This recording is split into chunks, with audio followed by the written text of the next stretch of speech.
Peter Dallas here at Rimshot Studios in Las Vegas, Nevada. How are you, Pete? Really great.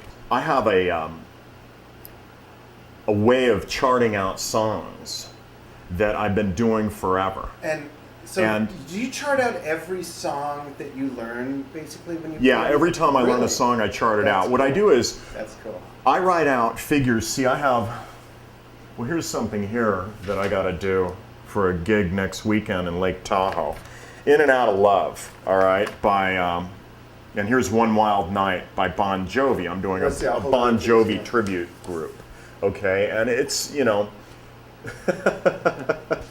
so it's kind of interesting. And see, here I've got, I have a fill and then measures and then a fill. Here I've got basically a groove that I'm going to lay down on the pocket after the guitar coming in for one measure.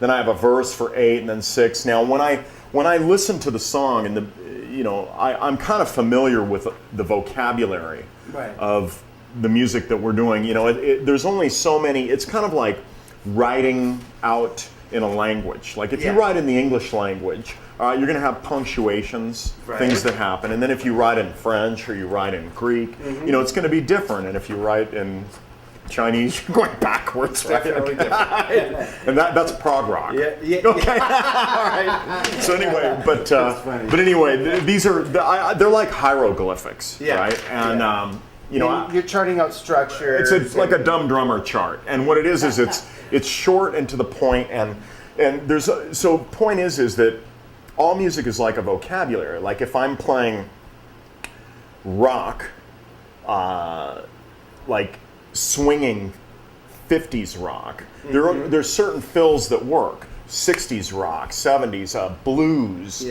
R&B. They're different vocabularies. Yeah, they're different fills and vocabularies. So and even to the same style of music, but like you're saying, in those different time periods. A 60s rock fill is going to be completely different from a 70s rock. Exactly, and then the 80s, and there was more swing in the 60s and 70s, and the 80s got a little more metronomic with the way things were going. Exactly. So with that knowledge, I can write out a shorter chart. I don't have to chart out every measure because there's only so many, like in the English language, if you're writing out a paragraph, there's only so many punctuations, exclamation points, things like that. There's only so many things you're going to encounter, right?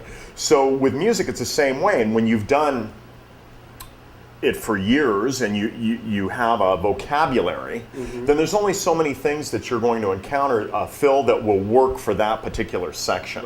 All right.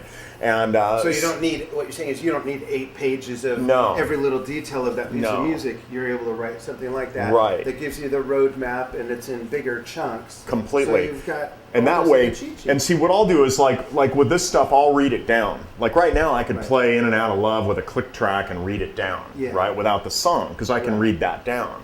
And then I'm gonna rehearse with them tomorrow, so I'm gonna read that down tonight because I just charted it last night at 3 in the morning.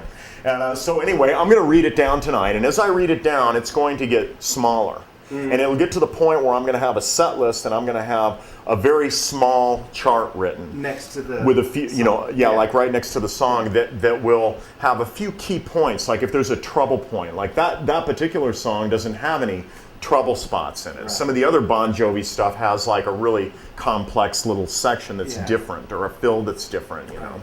And so. But yeah, you only have so many fills or things that will fit in a certain genre.